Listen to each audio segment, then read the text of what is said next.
What happens when the world's most watched royal family discovers that 40 years of carefully guarded secrets could destroy everything they've built?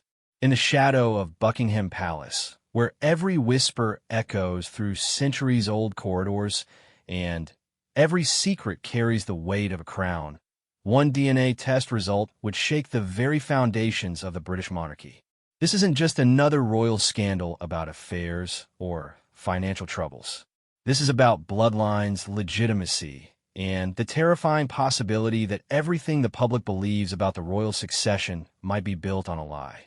When Prince William received a confidential envelope on a gray London morning in March 2024, he had no idea that the contents would force him to question not just his own identity, but the entire future of the crown he was destined to wear. The document inside contained genetic evidence that had been buried for 4 decades, hidden by palace officials who believed some truths were too dangerous to ever see daylight.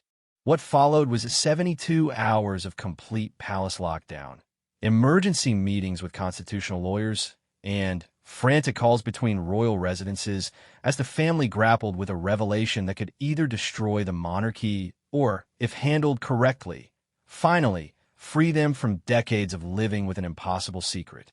This is the true story of those 3 days that changed everything, told through the eyes of those who lived it, witnessed it, and ultimately had to decide whether the truth was worth risking a 1,000-year-old institution. Some secrets are kept to protect people. Others are kept to protect power. But what happens when protecting one threatens to destroy the other? The Bloodline scandal was about to test everything the royal family thought they knew about duty, truth, and the price of wearing a crown. The morning mist hung heavy over Kensington Palace as Prince William walked through the private gardens, his breath visible in the crisp March air. It was just after 7 in the morning, and the usual chaos of royal life hadn't yet begun. His protection officers maintained their discreet distance, allowing him these few precious minutes of solitude before another day of engagements, meetings, and carefully orchestrated public appearances. William had always found peace in these early morning walks. The weight of being second in line to the throne often felt heaviest in the quiet moments, when there were no cameras flashing or crowds cheering to distract him from the enormity of his future responsibilities. Today felt different, though he couldn't quite place why. Perhaps it was the unusually somber expression on his private secretary's face when they had briefly crossed paths in the corridor, or maybe it was the encrypted phone call his father had received the night before that had left King Charles looking visibly shaken. The royal family had weathered many storms over the years, from his grandmother Queen Elizabeth's steady hand guiding them through decades of change, to his parents' very public divorce, to his mother's tragic death that had nearly broken the monarchy's relationship with the British people.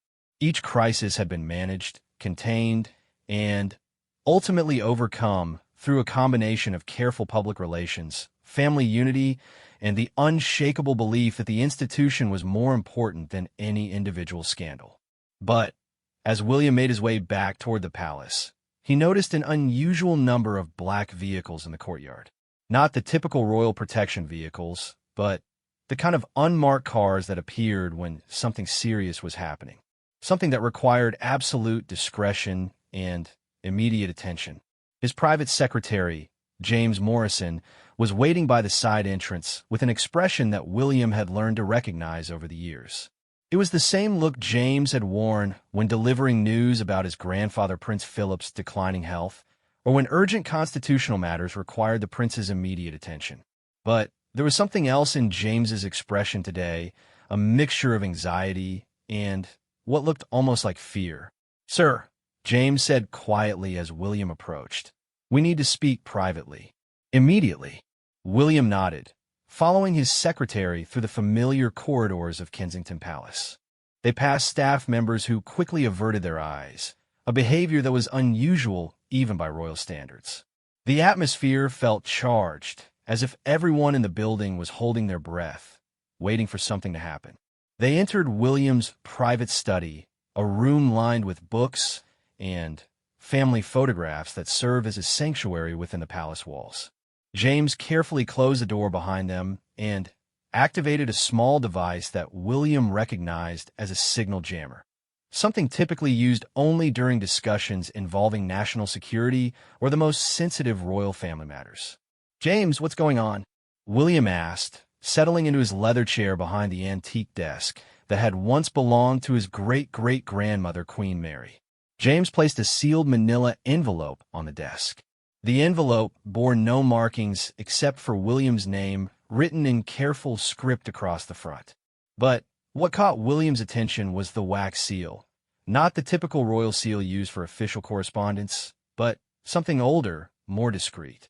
A seal he had seen only a handful of times in his life, always attached to documents containing information deemed too sensitive for normal palace channels.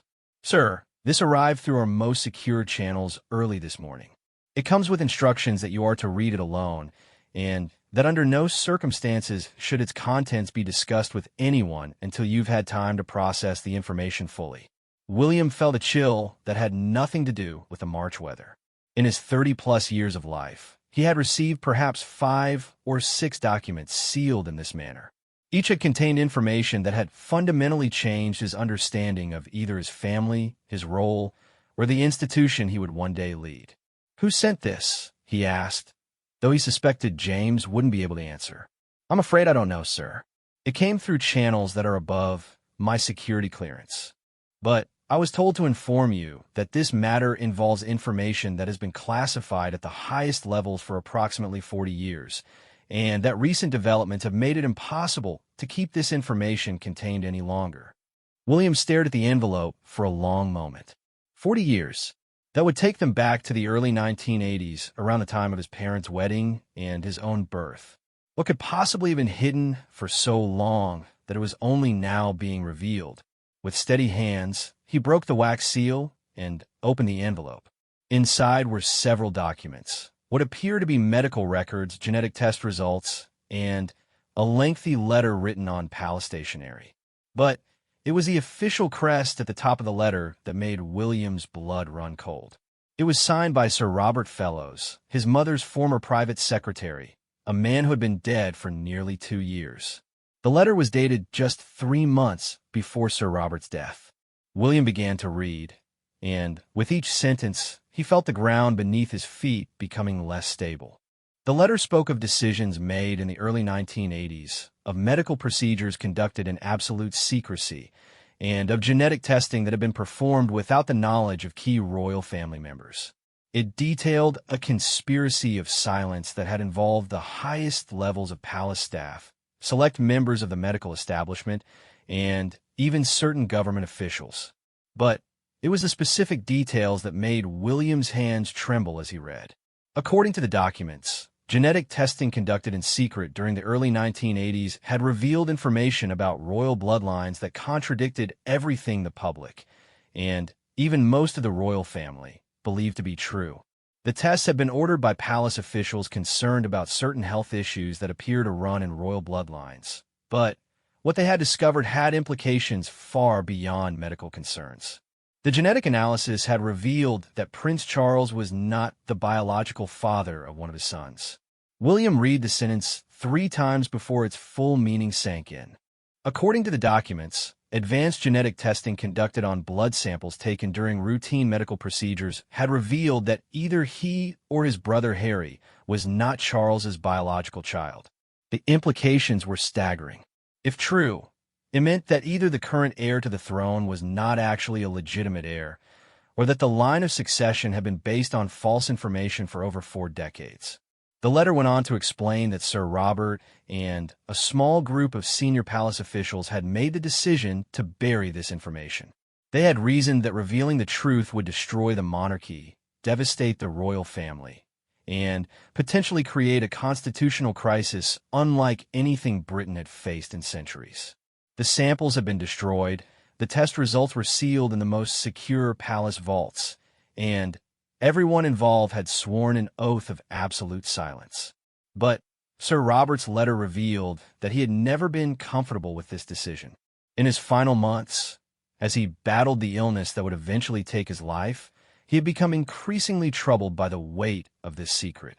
He had written this letter as a confession, and a warning to be delivered only if circumstances made it impossible to keep the truth hidden any longer. According to the letter, those circumstances had now arrived. Recent advances in genetic genealogy and DNA testing had made it increasingly likely that the truth would eventually surface through other means. Several royal family members had participated in genetic testing for various health reasons over the past few years, and it was only a matter of time before someone noticed discrepancies that couldn't be explained. Additionally, there were rumors that certain investigative journalists were beginning to ask questions about inconsistencies in royal family medical records from the 1980s. Sir Robert's letter concluded with a recommendation that the truth be revealed in a controlled manner, rather than waiting for it to be discovered by outside parties. He suggested that the current king be informed first, followed by the immediate family members involved, and that constitutional lawyers be consulted about the legal implications before any public disclosure was considered. William sat in stunned silence for several minutes after finishing the letter. The weight of what he had just learned felt crushing. Not only was there a possibility that either he or Harry was not a legitimate heir to the throne, but this information had been hidden by trusted palace officials for his entire adult life. Every public appearance, every speech about duty and service, every moment of preparation for his future role as king, all of it had been based on what might be a fundamental lie. The genetic test results included in the envelope were highly technical, filled with scientific terminology that William only partially understood. But the conclusion was clear enough. There was a 99.7% probability that one of Charles's sons was not his biological child. However, the documents did not specify which son. Apparently, the original testing had been designed to confirm paternity for both children simultaneously, but the samples had been processed in a way that made it impossible to determine which child was affected without additional testing. William's mind raced through the implications. If he was not Charles's biological son, then his entire life had been a lie. Every moment of preparation for kingship, every sacrifice he had made for the institution, every decision based on his future role, all of it would have been meaningless. But if Harry was the one affected, then William would have to live with the knowledge that his brother's entire identity was built on false information, and that revealing the truth could destroy Harry's already complicated relationship with the royal family. There was also the question of who the biological father might be. The letter hinted that palace officials had suspicions but had deliberately avoided investigating further, believing that some knowledge was too dangerous to possess. William tried to remember what he knew about his mother's life in the early years of her marriage. There had always been rumors, whispers about friendships that might have been something more, but he had dismissed these as the typical gossip that surrounded any public figure. The knock on his study door interrupted his thoughts. James's voice came through quietly. "Sir, I'm afraid we have visitors who need to speak with you urgently. They say it's related to the matter you're currently reviewing." William quickly gathered the documents and placed them in the secure drawer of his desk. "Send them in," he called, his voice steadier than he felt. Two men entered his study. One he recognized as Sir Clive Alderton, his father's principal private secretary, and the other as Dr. Michael Watson, the royal family's longtime physician. Both men looked as though they had slept very little, and their expressions carried the same gravity that William was beginning to associate with this unfolding crisis. "Your Royal Highness," Sir Clive began formally, "I assume you've had an opportunity to review the documents that were delivered this morning?" William nodded, not trusting himself to speak. "Then you understand the gravity of the situation we're facing," Dr. Watson said quietly. "I was one of the physicians involved in the original testing 40 years ago. I've carried this knowledge my entire career, and I want you to know that the decision to keep this information confidential was not made lightly. We need to discuss next steps," Sir Clive continued. "His Majesty has been informed and is requesting an immediate family meeting. However, before we proceed, there are some additional developments you need to be aware of." William felt his stomach drop. "What kind of developments?" "We have reason to believe that someone outside the palace has obtained information related to this matter," Sir Clive explained. We're not certain how much they know or what they intend to do with the information, but we received credible intelligence yesterday evening that suggests this matter may not remain private much longer." The room fell silent as the implications sank in. William realized that they were not just dealing with a family secret that could be managed internally. They were potentially facing a public scandal that could destroy the monarchy entirely. "What do you need from me?" William asked, surprised by how calm his voice sounded despite the chaos in his mind. "We need you to be prepared for the possibility that everything about your life is about to change," Dr. Watson said gently. "We need you to understand that the decisions we make in the next few days may determine the future of the institution you've spent your entire life preparing to serve." As the two men left his study, William found himself alone with thoughts that seemed too large and terrible to contain. He walked to the window and looked out at the gardens where he had walked just hours earlier, when his biggest concern had been the day's schedule of engagements. That morning felt like it had happened to someone else in a different lifetime. His phone buzzed with a text message from Catherine. "Hope your morning is going well. The children are asking when you'll be home for lunch." William stared at the message for a long time before responding. "Things are complicated today. May need to cancel afternoon plans. We'll explain later." He couldn't bring himself to tell her more. Not yet. How do you tell the person you love that everything you both believed about your future together might be built on a lie? How do you explain that the crown you've been preparing to wear together might not actually belong to you? Outside his window, London continued its daily rhythm, unaware that inside the palace walls, the very foundation of the monarchy was beginning to crack. The emergency meeting was scheduled for 2 o'clock at Clarence House, King Charles's official residence. William had spent the morning in a state of surreal detachment, going through the motions of his scheduled meetings while his mind remained fixed on the revelations contained in Sir Robert's letter. Every conversation felt hollow, every routine interaction a reminder of how much his life might be about to change. Catherine had sensed something was wrong when he called to cancel their lunch plans. She knew him well enough to recognize the careful tone he used when dealing with serious palace business. But there had been something different in his voice today, something that suggested this wasn't just another constitutional matter or diplomatic crisis. "I know you can't tell me everything right now," she had said quietly over the phone, "but promise me that whatever this is, we'll face it together." The simple faith in her voice had nearly broken his composure. How could he promise they would face this together when he didn't even know if their entire future had just been revealed as an illusion? As William's car pulled through the gates of Clarence House, he noticed the unusual security measures that had been put in place. Additional protection officers were positioned at strategic points around the property, and he recognized the vehicles belonging to the royal family's most senior constitutional advisors. This wasn't just a family meeting, it was a crisis management session involving the highest levels of palace hierarchy.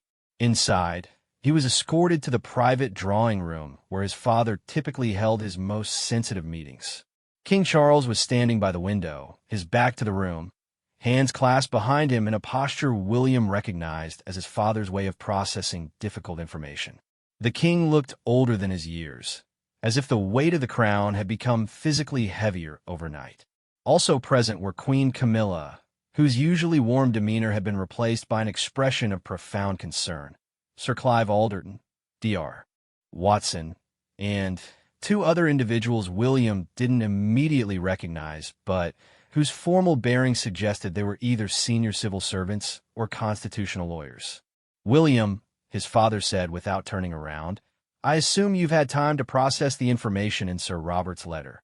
"I've read it, yes," William replied carefully, "though I'm still trying to understand the full implications." Charles finally turned to face him, and William was struck by how much his father had aged in just the few days since they had last met.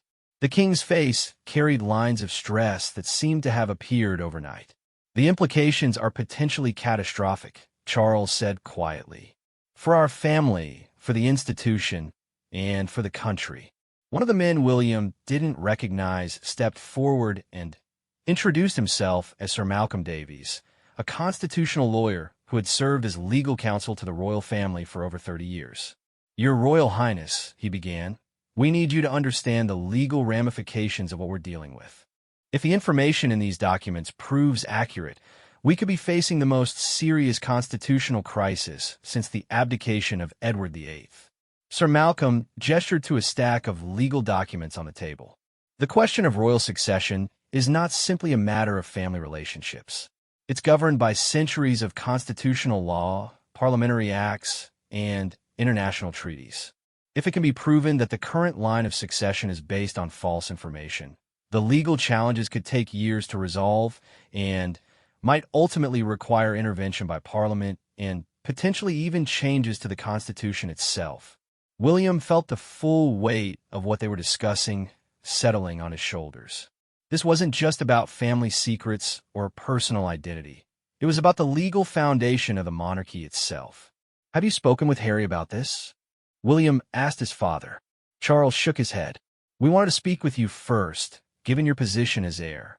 Harry will need to be informed, obviously, but we wanted to understand your thoughts on how to proceed before we involve him in these discussions." William appreciated his father's consideration, but he also understood the impossible position it put him in. If Harry was the one affected by the genetic discrepancy, then William would be carrying the knowledge that his brother's entire identity was built on a lie. If William was the one affected, then he was being asked to participate in discussions about his own illegitimacy. Dr. Watson spoke up from where he had been sitting quietly in the corner. "There is a way to resolve the uncertainty," he said. "We could conduct new genetic testing using current technology. The science has advanced considerably since the 1980s, and we could have definitive answers within days. And what happens if those answers confirm our worst fears?" Queen Camilla asked. It was the first time she had spoken since William arrived, and her voice carried a mixture of concern and pragmatic realism that William had always respected about her. "Then we face that reality and deal with it appropriately," Charles replied. "But I would rather know the truth than continue living with this uncertainty hanging over everything we do." Sir Malcolm cleared his throat. "Before we consider any additional testing, we need to address the more immediate concern. We have credible intelligence suggesting that someone outside the palace has obtained information related to this matter. We don't know how much they know, but we have to assume that this story may become public regardless of what we decide to do." William felt a chill run down his spine. "What kind of intelligence?" Sir Clive answered. "Yesterday evening, we received a call from the editor of a major newspaper. They didn't provide specifics, but they asked for a comment on a story they said they were preparing about genetic irregularities in the royal family bloodline dating back 40 years. They gave us 72 hours to provide a response before they intended to publish." The room fell into stunned silence. William realized that they weren't just dealing with a family crisis that could be managed internally. They were potentially facing a public scandal that would be front-page news around the world. "Do we know how they obtained this information?" William asked. "We're investigating," Sir Clive replied, "but there are several possibilities. Someone with knowledge of the original testing could have leaked information, or recent genetic genealogy developments might have revealed inconsistencies that journalists have picked up on. There's also the possibility that someone has been conducting their own investigation for some time." William thought about all the royal family members who had participated in genetic testing over the years for various health reasons. Any one of those tests could potentially have revealed information that contradicted official family records, especially with the advanced genetic analysis techniques that were now available. "What are our options?" he asked. Sir Malcolm consulted his notes. "Legally speaking, we have several potential courses of action. We could deny everything and challenge any newspaper to prove their claims, though this carries obvious risks if they have solid evidence. We could seek a legal injunction to prevent publication, though this would likely only delay the inevitable and might actually increase public interest in the story. Or we could consider getting ahead of the story by making a controlled disclosure of the relevant information." "A controlled disclosure," Charles repeated slowly. "What would that look like?" "We would need to conduct the additional genetic testing Dr. Watson mentioned to establish the facts definitively," Sir Malcolm explained. "Then we would work with constitutional lawyers and palace communications experts to determine how to present the information in a way that minimizes damage to the institution while being honest with the British people. William found himself thinking about his grandmother, Queen Elizabeth II, and how she had handled the various crises that had threatened the monarchy during her reign. She had always believed that honesty, dignity, and putting the institution above personal interests were the keys to maintaining public trust. But she had never faced anything quite like this. "If we do the testing," William said slowly, "and if it confirms that either Harry or I am not father's biological son, what happens then?" The question hung in the air for several long moments before Sir Malcolm answered. Constitutional law is somewhat unclear on this point because it's never been tested in practice. Traditionally, legitimacy for succession purposes has been based on legal recognition rather than strictly biological relationships. However, if there's clear evidence that the succession is based on false information, Parliament might need to intervene to clarify the legal position. In other words, Charles said grimly, we could be looking at a situation where Parliament has to vote on whether my son remains in the line of succession. The constitutional implications were staggering. William realized that they weren't just talking about family relationships. They were potentially talking about a fundamental redefinition of how royal succession worked in the 21st century. Queen Camilla spoke up again. Has anyone considered the possibility that the original testing was flawed? Genetic testing in the 1980s wasn't as advanced as it is today. Could there have been an error? Dr. Watson nodded. That's certainly possible. The techniques we used then were much less precise than current methods. However, the results were significant enough to concern everyone involved at the time, and multiple tests were conducted to verify the findings. William stood up and walked to the window, looking out at the London streets where people were going about their daily lives, unaware that the monarchy they had known their entire lives might be about to fundamentally change. He thought about the children walking past on their way home from school, many of whom had never known a world without Queen Elizabeth II, and who saw the royal family as a source of stability and continuity in an increasingly uncertain world. We need to make a decision about the testing, he said finally. I can't continue living with this uncertainty, and I don't think any of us can make informed decisions about how to proceed without knowing the facts. Charles nodded slowly. I agree. Dr. Watson, how quickly could we have results if we proceed with new testing? With current technology and given the priority this would receive, we could have preliminary results within 48 hours and comprehensive results within a week, Dr. Watson replied. Then, let's do it, Williams said, turning back to face the room. But I want Harry involved in this decision. Whatever the results are, they affect him as much as they affect me. Sir Clive looked uncomfortable. Your Royal Highness, involving Prince Harry creates additional complications. His relationship with certain media outlets and his residence outside the UK make it more difficult to maintain the level of confidentiality this situation requires. William felt a flash of anger at the suggestion that his brother couldn't be trusted with information that directly concerned him. Harry is my brother and a member of this family. If we're talking about his legitimacy or mine, he has a right to know about it. William's right, Charles said firmly. This affects both of my sons equally, and both deserve to be involved in decisions about how we proceed. The meeting continued for another hour as they discussed the logistics of conducting the genetic testing while maintaining absolute secrecy, the timeline for receiving results, and the various scenarios they might need to prepare for, depending on what those results revealed. But William found his attention drifting to thoughts of his brother.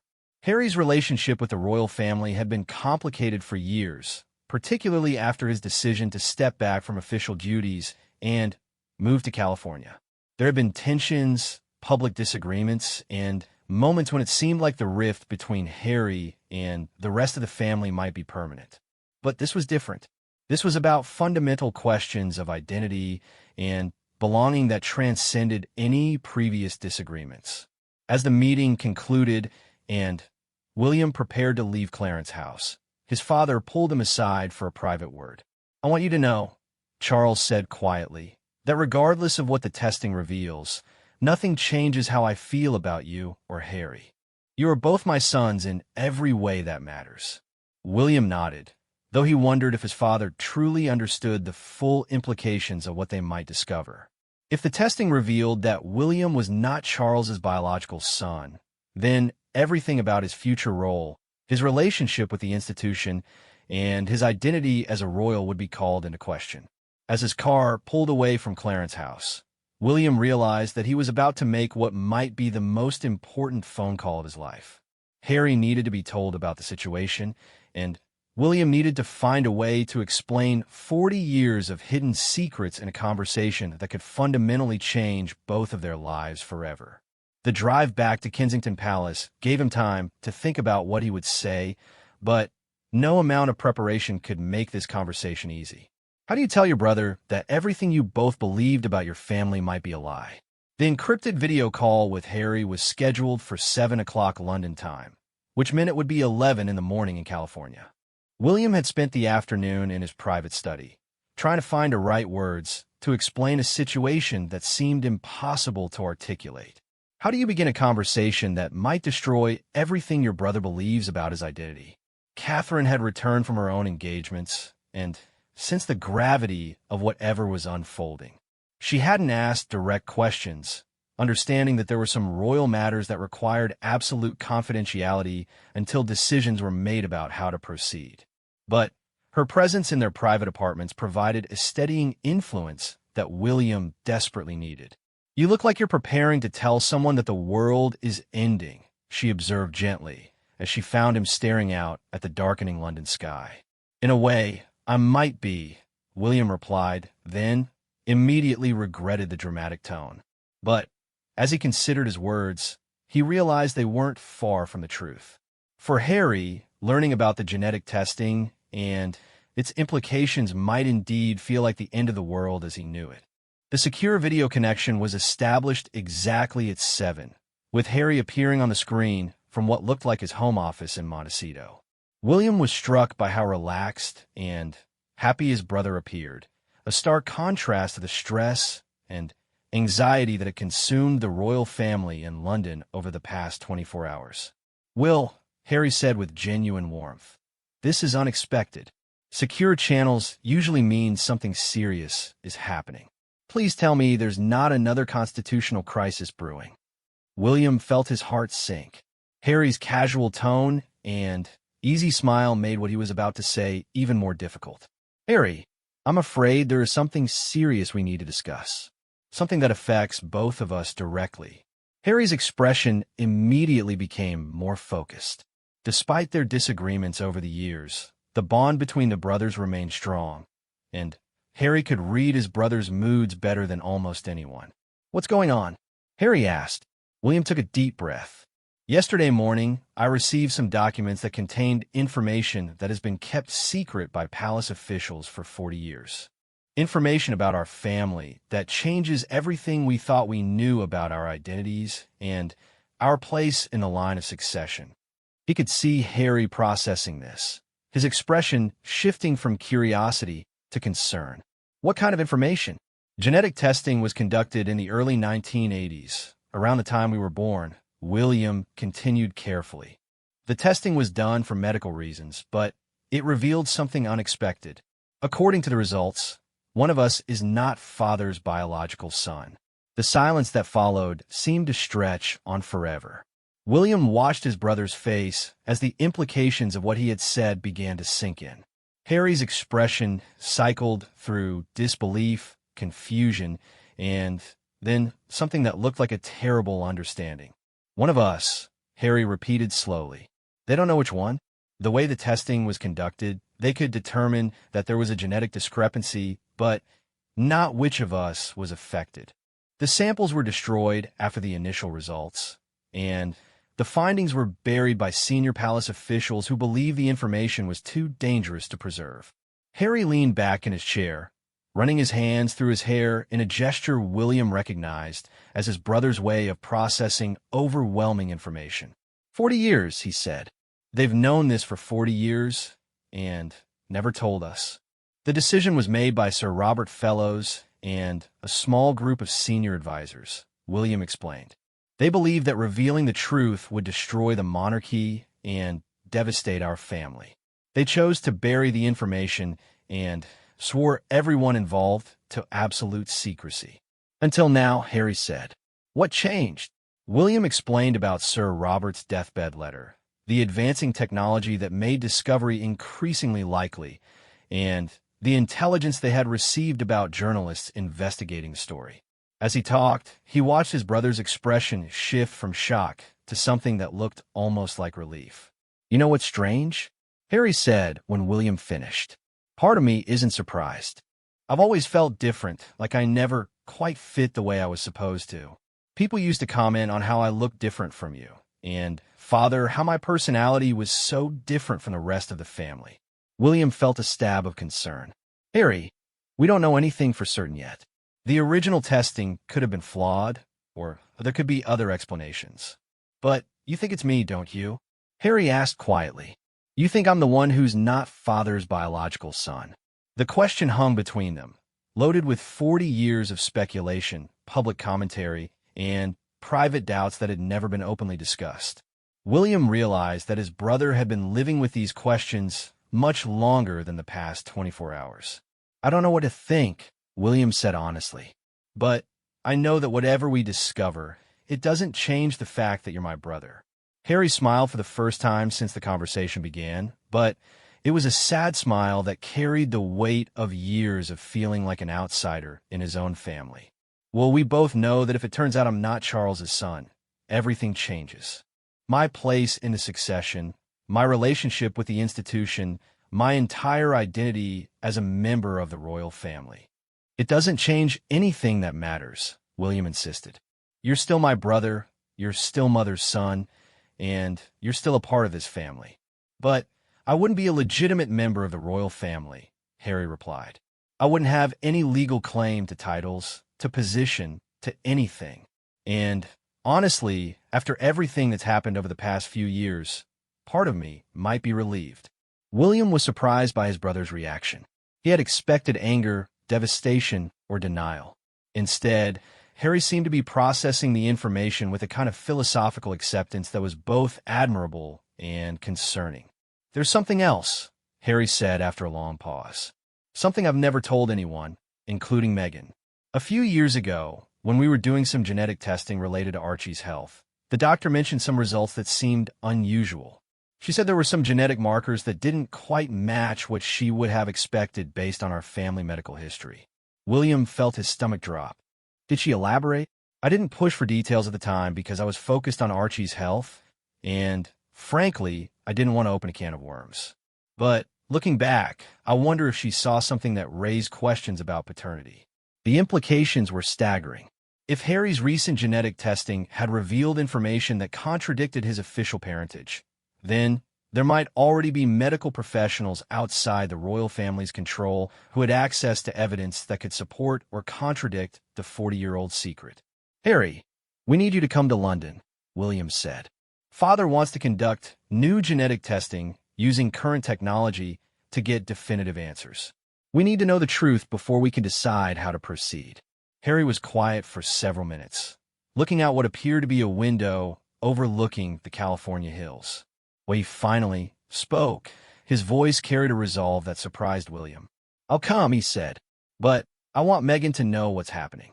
I can't go through something like this without her support, and I won't keep secrets from her about something that affects our children's future. William understood his brother's position, but he also knew it would create complications for palace security and confidentiality protocols. We'll need to discuss that with Father and the constitutional lawyers. This needs to remain absolutely confidential until we understand what we're dealing with. I get that, Harry replied. But, well, if it turns out that I'm not a legitimate member of the royal family, then Meghan and I have a right to know so we can make decisions about our future. And our children have a right to know the truth about their heritage. The conversation continued for another hour as they discussed the logistics of Harry's return to London, the protocols for the genetic testing, and the various scenarios they might need to prepare for. But William found himself focusing on something else entirely.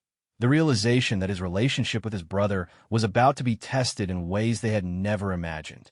Throughout their lives, William and Harry had been defined by their positions in the line of succession.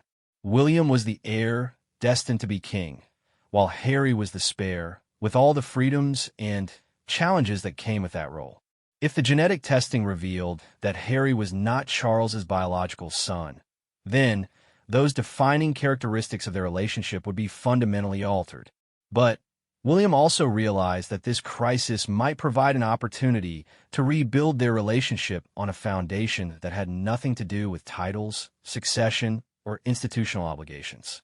For the first time in years, they would be facing a challenge as brothers rather than as representatives of competing visions of what the royal family should be. After the call ended, William sat alone in his study for a long time, thinking about the conversation and what it revealed about both of their states of mind. Harry's acceptance of the possibility that he might not be a legitimate royal suggested that he had been living with questions about his identity for much longer than anyone realized. But it also suggested that he might be more prepared than anyone expected to deal with the truth, whatever it turned out to be. William's phone buzzed with a text message from his father. How did Harry take the news? William stared at the message for a long time before responding. Better than expected. He'll be here tomorrow. We need to discuss how to handle Meghan's involvement. Almost immediately, another message appeared. We'll figure it out. This family has survived worse crises. William wasn't sure if his father really believed that, or if he was trying to convince himself. But as he prepared to go upstairs and explain to Catherine why their lives were about to become even more complicated, he realized that they were all about to discover just how strong the bonds of family really were when everything else was stripped away. The next 24 hours would bring Harry back to London for the first time in months, genetic testing that would determine the course of their lives, and conversations that would either bring the royal family closer together or tear it apart forever. But for tonight, William tried to find some peace in the knowledge that whatever they discovered, he and Harry would face it as brothers. Outside his study windows, London continued its evening rhythm, unaware that inside the palace, two brothers were preparing to discover whether they would still be part of the same family when the sun rose again. Harry's flight landed at Heathrow at 6:30 in the morning, arriving under the kind of security protocols typically reserved for heads of state or during national emergencies. William was waiting in the private terminal, watching his brother emerge from the aircraft with an expression that somehow managed to combine apprehension, determination, and something that looked almost like relief. The drive to Windsor Castle was conducted in relative silence, both brothers lost in their own thoughts about what the next few hours might reveal. They had chosen Windsor as the location for the genetic testing because it offered the most privacy and security, and because Dr. Watson had established a temporary laboratory in one of the castle's private medical facilities. "How's Meghan handling this?" William asked as their convoy made its way through the morning traffic. "She's worried, obviously," Harry replied. "But she's also pragmatic about it. She said that whatever we discover, we'll deal with it as a family." William was grateful for Meghan's support, even though her involvement had created additional complications for palace security protocols. The decision had been made to brief her on the essential details through secure channels, with the understanding that absolute confidentiality was crucial until they knew what they were dealing with. Windsor Castle in the early morning had an ethereal quality, with mist rising from the Thames and the ancient stones catching the first light of dawn. Both brothers had spent countless hours here during their childhood, and the familiar surroundings provided a sense of continuity that felt important given how much uncertainty lay ahead.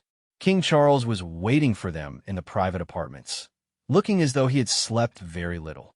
Queen Camilla was also present, along with Dr. Watson and the same team of constitutional lawyers and palace advisors who had been managing the crisis since it began. "Harry," Charles said, embracing his son with genuine warmth. "Thank you for coming so quickly." "Of course," Harry replied. "Though I have to say, this isn't exactly how I expected my next visit to England to unfold." Dr. Watson stepped forward with the professional demeanor that both brothers remembered from their childhood medical appointments. Your Royal Highness, I want to explain exactly what we'll be doing today and what we can expect from the results.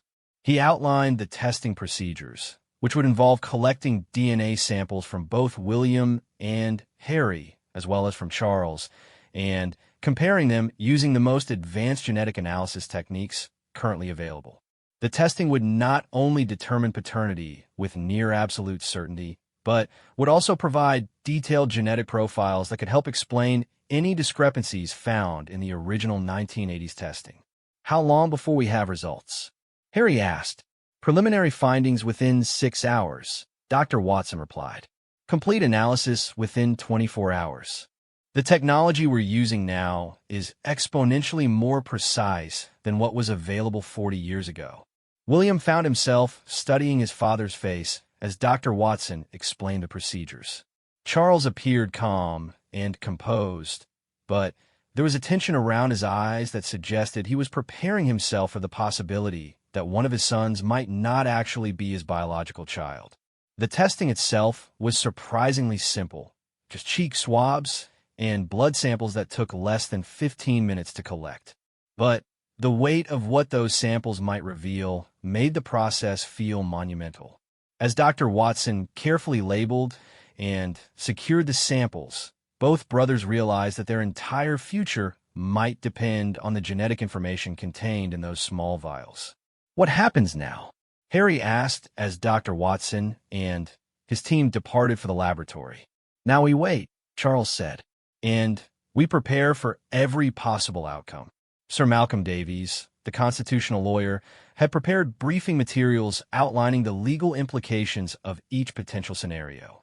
If both William and Harry proved to be Charles's biological sons, then the current line of succession would remain unchanged, but they would still need to deal with the public relations crisis of the 40-year cover-up. If Harry was not Charles's biological son, then his position in the line of succession would be called into question, potentially requiring parliamentary intervention to clarify his legal status. If William was not Charles's biological son, then the implications would be even more complex, potentially affecting not just the current succession, but also the future of the monarchy itself. There's another consideration we haven't discussed, Sir Malcolm said carefully. If the testing reveals that one of you is not King Charles's biological son, there will inevitably be questions about the identity of the biological father. The room fell silent as the implications of this sank in.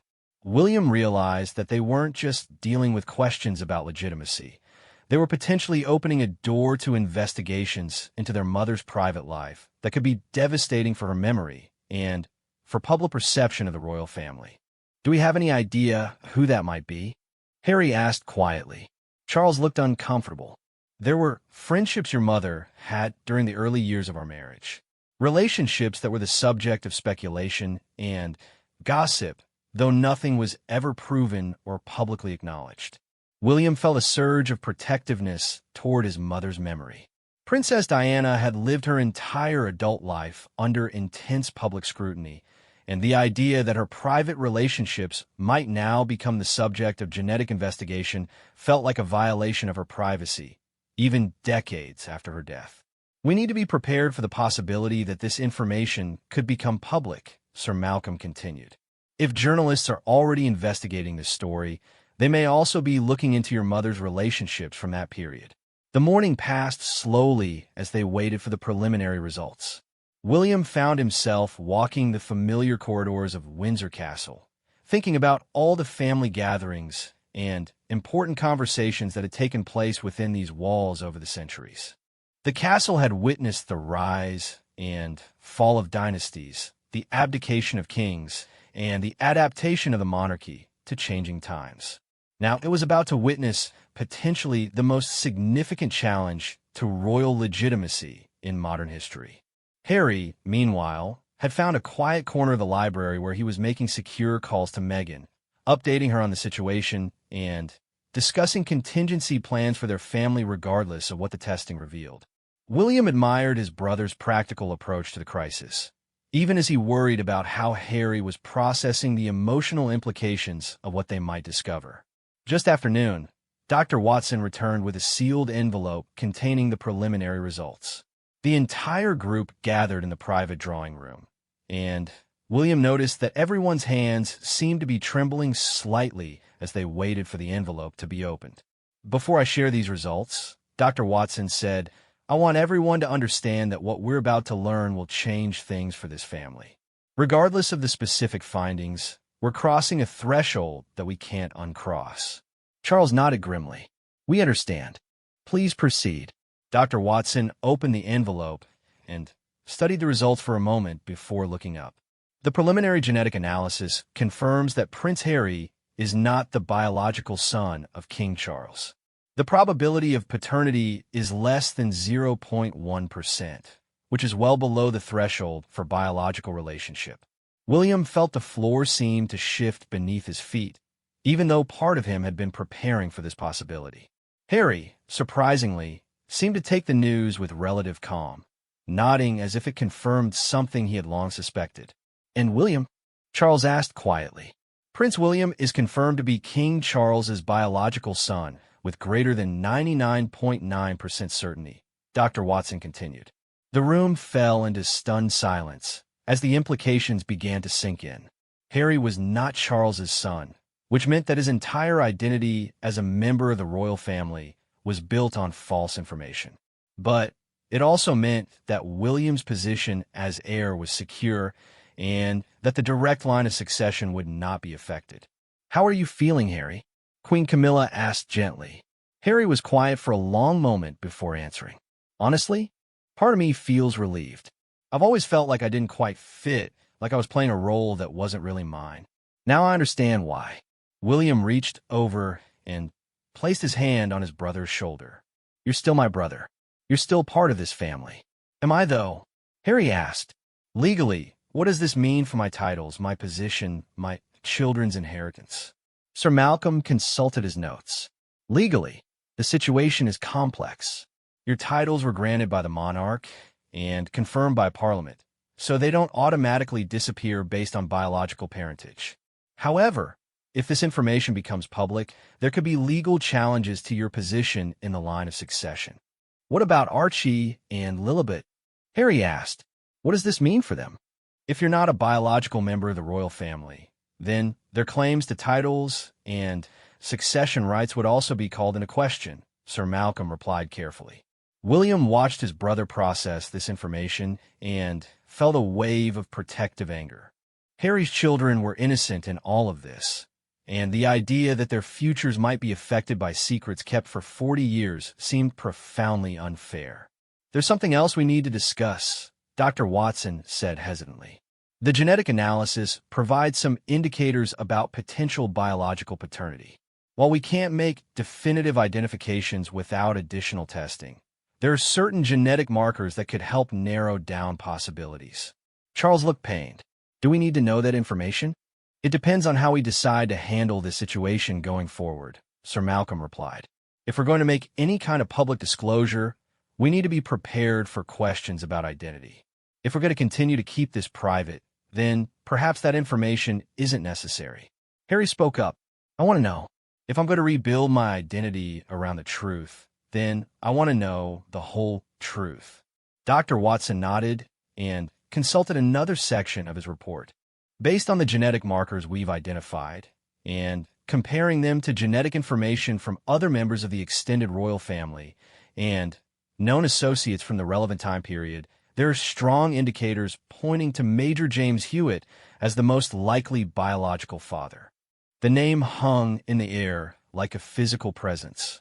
Major James Hewitt had been Princess Diana's riding instructor and had later admitted to having an affair with her, though he had always claimed it began after Harry's birth. The genetic evidence now suggested otherwise. William felt a complex mixture of emotions. Anger at the confirmation that their mother's marriage had been compromised even earlier than anyone knew, sadness for his father's pain, and protective concern for Harry's reaction to learning his biological father's identity.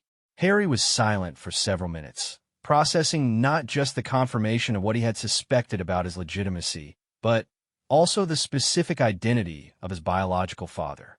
"Hewitt," he said finally, People used to comment on the resemblance when I was younger. I always thought it was just coincidence. Harry, Charles said quietly, I want you to know that this doesn't change how I feel about you. You're my son in every way that matters. I raised you, I love you, and that will never change. Harry looked at his father with an expression that combined gratitude, sadness, and something that might have been relief. Thank you for saying that. And I want you to know that you've been the only father I've ever known or wanted.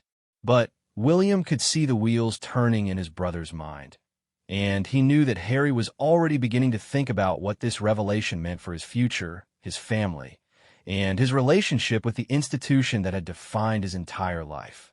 The preliminary results had answered the basic question of paternity, but they had also opened up a host of new questions about how to proceed. The royal family now had to decide whether to continue keeping this secret, make a controlled public disclosure, or wait for outside forces to reveal the truth in a potentially more damaging way. As the afternoon shadows grew longer at Windsor Castle, the royal family found themselves facing the most significant decision they had confronted in decades.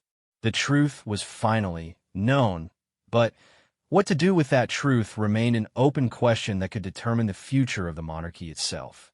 The emergency session with the newspaper editors was scheduled for the following morning at 10 o'clock. After hours of debate and consultation with constitutional experts, the royal family had reached a consensus that controlled disclosure was preferable to allowing the story to break without their input. They would get ahead of the narrative, but they would do so on their own terms. William had spent much of the night drafting and redrafting his thoughts about how to present the situation to the public. The challenge was enormous. How do you explain 40 years of secrecy in a way that maintains public trust? How do you reveal that one of the most beloved members of the royal family is not biologically royal, while preserving the dignity of all involved? Harry had remained at Windsor Castle overnight, spending hours in conversation with Meghan via secure video calls, discussing what this revelation meant for their family and their future. To William's surprise, his brothers seemed to be processing the news with remarkable equanimity. If anything, Harry appeared more at peace than he had in years, as if finally, having answers to lifelong questions had lifted a weight he hadn't realized he was carrying. You know what's strange? Harry said as they walked through Windsor's private gardens in the early morning mist. I feel more like myself than I have in years. For so long, I felt like I was trying to fit into a role that didn't quite work for me. Now I understand why. William admired his brother's resilience, but he also worried about the practical implications of what lay ahead. What will you do now? About your titles, your position, your future?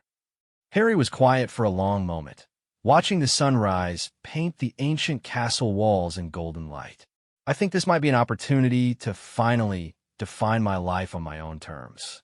I've always felt caught between duty to the institution and being true to myself. Now, maybe I can focus entirely on being true to myself. The meeting with the newspaper editors took place in the throne room at Windsor Castle, a setting chosen deliberately to remind everyone present of the historical weight and constitutional significance of what they were discussing.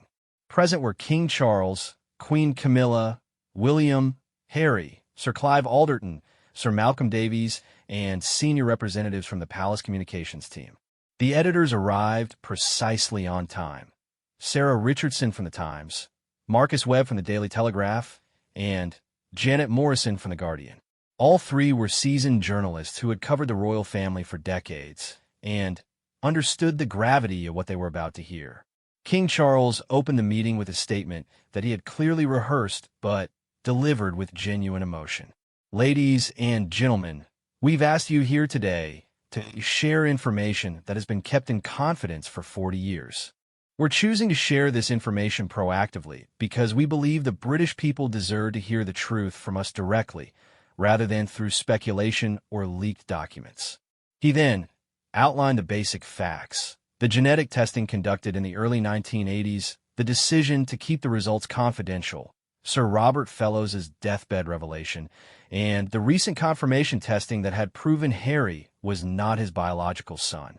William watched the editors' faces as his father spoke. These were professionals who had heard every kind of royal scandal over the years, but even they seemed stunned by the magnitude of what they were learning. Sarah Richardson was the first to speak. "Your Majesty, with respect, this is possibly the biggest story involving the royal family since the abdication. How do you expect the public to react to learning that this has been hidden for 4 decades?" "We expect them to be shocked and disappointed," Charles replied honestly. "We expect them to have questions about why this decision was made and whether it was the right choice. We're prepared to be held accountable for that decision." "What about Prince Harry's position in the succession?" Marcus Webb asked. "Does this change his legal status?" Sir Malcolm Davies fielded this question. Prince Harry's titles were granted by the Crown and confirmed by Parliament. His position in the line of succession is a constitutional matter that would require parliamentary consideration if changes were to be made. However, we want to be clear that Prince Harry remains a valued member of the royal family regardless of biological parentage. Harry spoke for the first time since the meeting began. "I want to say something about that. Learning this information has actually been liberating for me. I've always felt like I was struggling to fit into a role that didn't quite suit me. Now I understand why, and I feel free to define my own path forward." Janet Morrison leaned forward. "Prince Harry, are you saying you're prepared to give up your titles and position in the succession?" "I'm saying I'm prepared to have an honest conversation with Parliament and the British people about what makes sense going forward," Harry replied. "My priority is my family and finding a way to serve that feels authentic to who I am." William felt a surge of pride in his brother's handling of these questions. Harry was navigating one of the most difficult conversations of his life with grace and dignity. The discussion continued for over 2 hours, covering every aspect of the revelation and its implications. The editors asked tough questions about the original decision to hide the information, the potential constitutional crisis, and the impact on public trust in the monarchy. Charles and William answered as honestly as they could, acknowledging mistakes while trying to explain the reasoning behind decisions made 4 decades earlier. Finally, Sarah Richardson asked the question William had been dreading. "How do you expect this to affect the monarchy's relationship with the British people? There will inevitably be questions about what other secrets might be hidden, what other information the public isn't being told." William decided to answer this one himself. "I understand that reaction, and I think it's justified. This revelation forces all of us to examine how the monarchy operates and whether our approach to privacy and transparency serves the institution and the people we serve. I think this crisis might actually be an opportunity to build a more honest and open relationship with the British public." After the editors left, the royal family remained in the throne room for a private discussion about next steps. The newspapers would publish the story in the following day's editions, and the palace communications team would coordinate with broadcasters to ensure the information was presented accurately across all media platforms. "Are you ready for what comes next?" Charles asked Harry. "As ready as I can be," Harry replied. "Meghan and I have talked about this extensively. We're prepared for the public reaction, the media attention, and the constitutional discussions that will follow." William realized that his brother had already begun the psychological process of separating his identity from his royal titles and position. There was something both admirable and heartbreaking about Harry's readiness to walk away from everything he had been born into. That evening, as the family prepared for the public release of the story, William found himself reflecting on how much had changed in just a few days. The revelation had forced all of them to confront fundamental questions about identity, duty, and the nature of family. But it had also demonstrated the strength of the bonds between them that transcended titles, bloodlines, and institutional obligations. The story broke at midnight, with coordinated releases across all major news outlets. The headlines were stark: Royal DNA Scandal, Prince Harry not King's biological son, 40-year palace cover-up revealed, constitutional crisis as royal bloodline called into question. William stayed awake through the night, monitoring public reaction through social media, news websites, and the constant stream of updates from palace communications staff. The response was everything they had expected and feared: shock, anger, sympathy, and countless questions about what this meant for the future of the monarchy. But there's also something unexpected in the public reaction. Many people expressed support for Harry's decision to embrace the truth rather than continue living with a false identity. There was admiration for the family's decision to reveal the information proactively rather than waiting for it to be discovered by outside sources. And there was a surprising amount of understanding for the impossible position the royal family had found itself in 4 decades earlier. Harry's phone interview with the BBC, conducted the morning after the story broke, became one of the most watched royal interviews in television history. His candor about his feelings, his plans for the future, and his relationship with both his biological and adoptive fathers resonated with millions of viewers around the world. "I want people to understand that this doesn't diminish my love for the family that raised me," Harry said during the interview. "King Charles is my father in every way that matters. But I also want to be honest about who I am and find a way to serve that reflects my authentic self." When asked about his future, Harry was characteristically direct. "Meghan and I will continue our work through the Archewell Foundation. We'll continue to support causes we care about. But I think it's time for me to step back from royal duties and titles that were never really mine to begin with." The constitutional discussions that followed were complex and unprecedented. Parliament ultimately passed a special resolution that allowed Harry to voluntarily relinquish his place in the line of succession, while retaining a special status as an honorary member of the royal family. His children would not have succession rights, but they would retain their connection to their royal heritage through their uncle and grandfather. 6 months later, William stood on the balcony at Buckingham Palace during the Trooping the Colour ceremony, looking out at the crowds gathered below. The monarchy had survived its greatest constitutional crisis in modern history, but it had been fundamentally changed in the process. Harry was not on the balcony that day.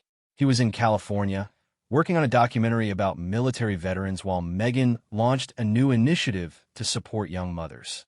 But they remained in close contact with William and Charles, and their relationship as a family had actually grown stronger through the crisis. The revelation had forced the royal family to confront uncomfortable truths about secrecy, identity, and the price of institutional loyalty. But it had also demonstrated that the bonds of love and respect could survive even the most challenging circumstances. William often thought about the morning when he first received Sir Robert's letter, and how terrified he had been that his brother's life was about to be destroyed. Instead, the truth had set Harry free to become who he was always meant to be, while allowing the rest of the family to build a more honest relationship with the British people. The bloodline scandal had threatened to destroy the monarchy, but instead it had revealed that the institution's greatest strength was not its ancient traditions or constitutional authority. It was the genuine care and respect that bound the family together, regardless of genetics or titles. As William waved to the crowds below, he realized that sometimes the most difficult truths are also the most liberating. The royal family had learned to be honest about their imperfections, and somehow that honesty had made them more relatable and respected than ever before. The secret that had haunted them for 40 years was finally free, and so were they.